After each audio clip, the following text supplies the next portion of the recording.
Em Minas, o Galo encara o Flamengo. O Galo venceu o jogo de ida no Maracanã por 1-0. O Flamengo tem tratado a Copa do Brasil como a sua terceira prioridade. Tem brasileiro que está na liderança, tem a Libertadores, que também é prioridade.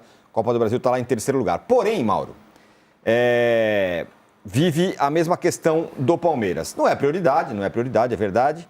Não tem uma super rivalidade, pelo menos do Flamengo para o Galo. Tem uma rivalidade normal, acabou de ganhar do Galo na final da Copa do Brasil do ano passado. Mas, como o time não está jogando bem, e a sua última aparição foi um jogo ruim contra o Ceará, o jogo ganha outro contorno, me parece. O que você acha? Eu acho que se tivesse feito um bom segundo tempo contra o Ceará e vencido o jogo, o primeiro tempo foi ok. Eu acho que você entenderia assim, não, a prioridade é o brasileiro, o time está lá liderando, venceu, jogou bem, beleza. Como jogou mal, acho que joga um pouco mais aí de cobrança para esse jogo, né? Contra o Atlético. Ao contrário do que fez o Palmeiras, o Flamengo, no caso o seu técnico, Felipe Luiz, ele está mesclando, né? O time de hoje já deve ter 4, 5 mudanças em relação ao domingo. O de quinta passada para o domingo teve 6 mudanças. E eu acho que ele está fazendo isso, eu acho até que é certo. É provável que ele troque os 2 laterais, um dos volantes, volta o Pedro. Isso aí são 4 mudanças, eu imagino. Deve ser Varela, do lado esquerdo Vinha ou Ayrton Lucas, Alan voltando a ser titular, o Pedro, pelo menos essas 4 mudanças ele vai fazer, creio eu. Então, 4, 5 mudanças que ele faça, 6 que ele fez no outro jogo. Então, ele vai revezando aí alguns jogadores, insiste muito nos zagueiros, que aí é uma temeridade, na hora que estourar um aí, se acontecer, né, pela sobrecarga, muitos jogos, os 2 Léo, já que o Danilo está machucado, só deve voltar no final do mês, depois da Libertadores, os jogos contra o Internacional. Então, acho que aumentou, sim, a cobrança em cima dessa partida, né, contra o Atlético. Acho que está bem aberto esse duelo. Os 2 jogos que o Flamengo e o Atlético fizeram, não houve uma grande supremacia de um sobre o outro. Cada um venceu por 1-0. O jogo passado foi um jogo definido numa falha grave, meio individual, meio coletivo, porque o erro do passe é do Léo Pereira, mas ali todos participam daquele equívoco, né, de trocar passos de forma muito arriscada no momento que o adversário está te pressionando na saída. Tem que ter, como eu falo, o botão de emergência, que é você sair daquilo de alguma outra forma, uma bola longa, um lançamento, alguma outra forma de você sair daquela pressão, se não está conseguindo sair com troca de passes rápidos. Mas acho que está bem aberto. Agora tem que jogar bem. É igualzinho o Palmeiras. O Flamengo hoje tem que jogar bem. Para ganhar do Atlético e Minas tem que jogar bem, como jogou no ano passado, os 2 jogos da final da Copa do Brasil. E como jogou depois no outro 0-0 do Maracanã, que o Davi Luiz perdeu um pênalti, que o Everson fez uma quantidade absurda de defesas. Foi o jogo que ele mais trabalhou, mais do que na Copa do Brasil. Foi um jogo 0-0, o Flamengo já era campeão, aí jogou com o Atlético e o Everson pegou pênalti, pegou tudo. Esses últimos jogos, o Flamengo nos 3 últimos jogos teve 2 gols marcados e 13 finalizações no alvo. Nos 3 últimos jogos. Atlético e Ceará. É muito pouco. Muito pouco arremate no alvo. E aí está contando todos. Qualquer peteleco que vai no gol está na estatística. Defesas difíceis de goleiro são raras. O time está exigindo muito pouco dos seus adversários. E hoje eu acho que tem outra oportunidade de começar a mudar isso. O Atlético deve repetir a estratégia dos últimos jogos, só acho que não vai ficar tão fechado. Acho que em casa não vai recuar tanto como recuou, especialmente depois que fez o gol, né, no Maracanã. O Cuca quase entrou em campo para jogar de zagueiro também. É verdade. O time se retrancou. Acho que em casa muda um pouco pela atmosfera, pelo ambiente, né? Mas o Flamengo tem que fazer um gol, né? Do ponto de vista rubro-negro, fazer um gol para mudar a perspectiva do jogo. Não só fazer um gol, claro, para ter chance, mas para não ficar pressionado e não oferecer ao Atlético o conforto de jogar o tempo todo em transição, em contra-ataque. Como o Atlético tentou jogar praticamente todo o tempo, salvo exceções como do lance do gol, quando subiu a marcação. Foi um momento do jogo, um momento muito eventual. O jogo não foi pautado por aquele comportamento do Atlético, foi um instante que subiu e deu certo.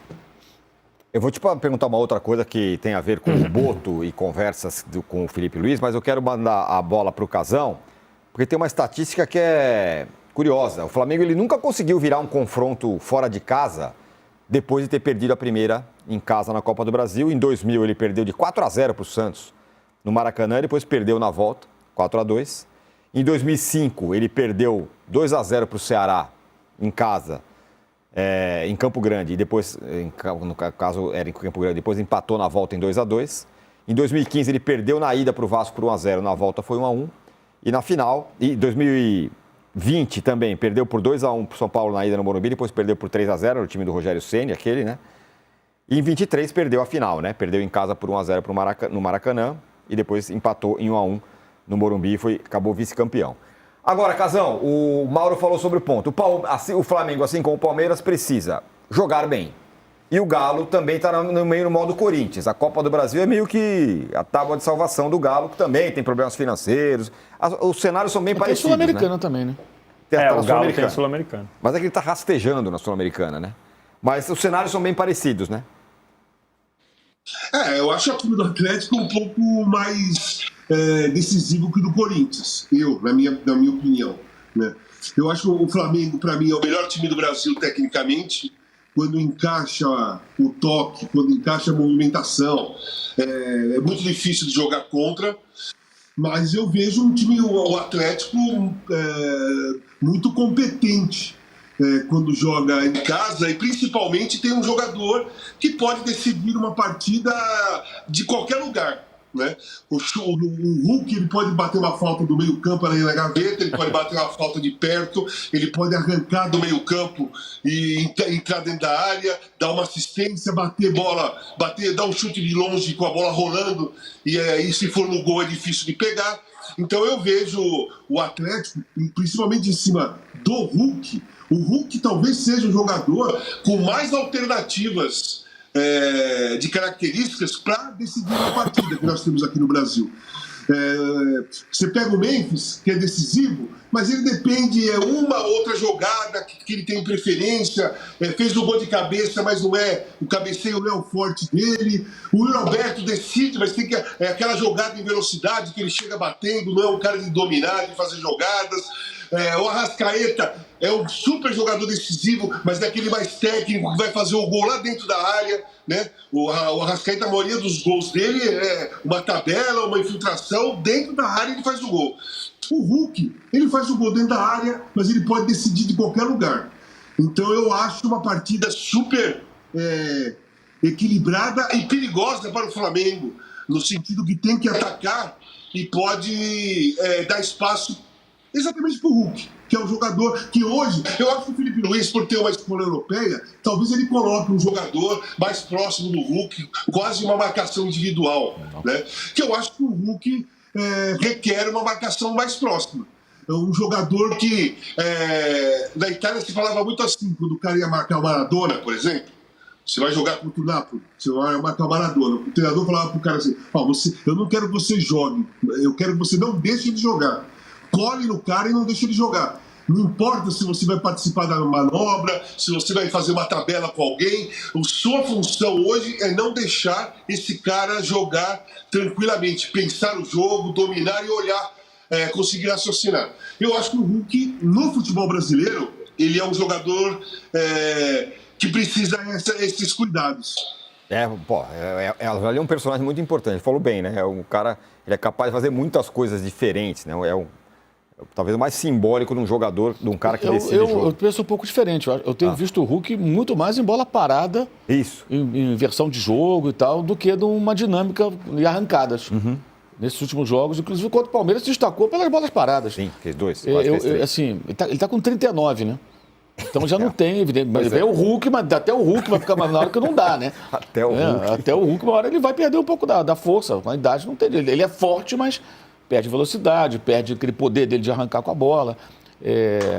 Agora, ele tem uma qualidade na batida de bola que é muito forte, né?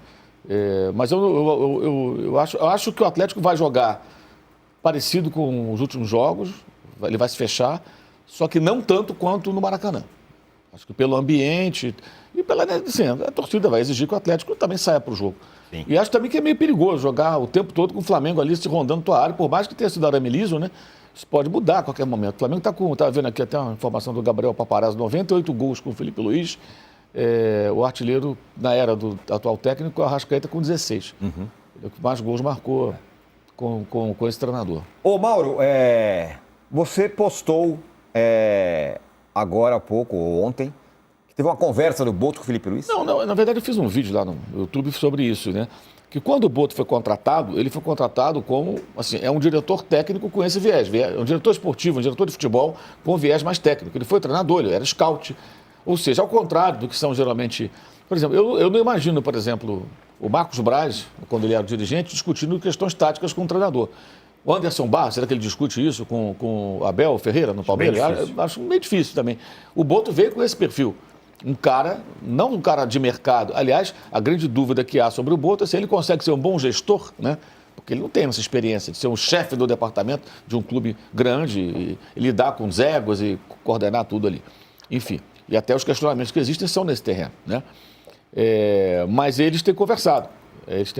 E é aí que eu quero bater nessa tecla. Isso é obrigação dele. Ele é o chefe do Felipe Luiz. Se o time não está jogando bem, não é chegar e falar, vou te mandar embora. Não, é uma conversa profissional. Perfeito. Discussão sobre o modelo de jogo. E eu acho que isso é necessário e ele tem que fazer isso. O Felipe Luiz tem que ser cobrado. Sim. O técnico no Brasil, ele não pode ter... Cara, para você chegar num ponto que ninguém te cobra, tem que ser o Guardiola no Barcelona, o Jürgen Klopp no Liverpool, sabe? O Simeone no Atlético. O técnico que naquele momento, naquele recorte da história, ele muda o patamar do clube. Então ele adquire o Arsène Wenger no Arsenal, naqueles seus bons tempos. Esses caras, o Ferguson no United, esses caras, eles mudaram, transformaram esses clubes em determinado momento da sua história, né? Então eles adquiriram um poder muito grande. No Palmeiras o Abel talvez tenha esse perfil já, pelo tempo que lá está. O Felipe Luiz não tem. Perfeito. Então acho que tem que ter conversa. Perfeito. Por exemplo, eu acho que o Flamengo tem sido um time monotático. Eu te falei que o Flamengo é um time monotático. O time joga da mesma forma. Não tem muita variação de jogo. E ele já demonstrou a capacidade de fazer isso em outros momentos. O que está acontecendo? Então esse tipo de conversa tem que existir. Pelo que eu apurei, eles têm conversado. E acho que essa conversa tem que existir. Acho que cabe ao Boto sim cobrar. Não é o BAP que é o presidente que tem que cobrar. É o Boto. Perfeito. Chamar, conversar, trocar ideia. Não significa falar, você vai botar o time dessa maneira. É questionar o porquê das escolhas, da estratégia. Hoje, por exemplo, eu acho que é obrigação do Felipe Luiz ter uma carta na manga. Perfeito. Ele tem que, por exemplo, ele sabe que todos os times do Cuca fazem marcação individual para perseguição. Sempre foi assim. Desde lá do Botafogo, há 20 anos, sei lá, quase 20 anos, jogava assim. O time do Cuca sempre marca dessa maneira. É a maneira que você pode manipular a marcação do adversário. Se ele faz marcação individual, você coloca o cara onde você quer. Isso. Agora tem que saber fazer esse jogo, né? E eu acho que ele precisa hoje trazer alguma novidade tática na estratégia do Flamengo para surpreender o seu adversário e tentar a vitória. Esse é o papel de um técnico, gente.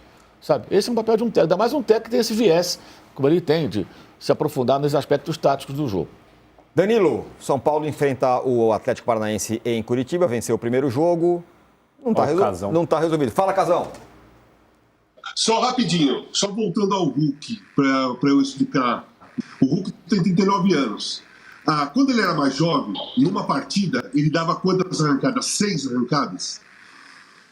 6 arrancadas, 7 arrancadas quando ele estava jovem. Com 39 anos, talvez ele possa dar uma. E essa uma ele pode decidir o jogo. E não é que acabaram as arrancadas do Hulk porque ele tem 39 anos. Elas diminuíram as arrancadas. Diminuíram. Ele pode não estar dando arrancadas nos últimos jogos, mas ele tem essa característica da arrancada. Perfeito. Ele tem.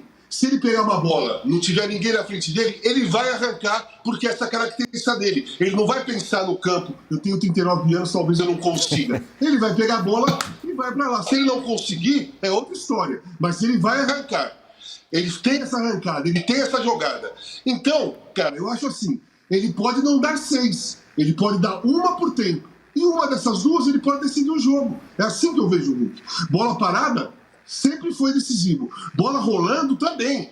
Ele bate de fora da área com bola rolando também. E as arrancadas sempre existiram porque faz parte da característica do Hulk. Ele pode ter 60 anos, ele vai brincar num churrasco, se ele pegar a bola, a mente dele vai pedir uma arrancada porque faz parte da característica do cara. Perfeito. Se ele não conseguir, é outra história. Mas ele tem a arrancada. E com 39 anos, pelo modo que ele vive, pelo modo que ele se dedica aos treinamentos, eu acho que 2 arrancadas, uma por tempo, ele consegue, e numa dessas ele pode decidir o jogo. Perfeito. É assim que eu vejo o Hulk. Eu não vejo mais o Hulk como eu via quando ele era mais jovem. Mas o jogador tem umas características que, mesmo envelhecendo, as características não somem. Elas diminuem. Ele consegue fazer menos vezes as características que ele tem. né? Um jogador, eu tinha um cabeceio, beleza, com 19 anos, você cruzava na área, eu pulava toda hora, ganhava de cabeça, era aquela confusão. Com 33, você cruzava 5, eu podia subir 2. E numa dessas 2 eu podia fazer o gol. Então é assim que é o jogador de futebol. As características não mudam porque ele envelhece. Elas modificam, elas diminuem. Perfeito, afinal ele é o Hulk. Vamos fazer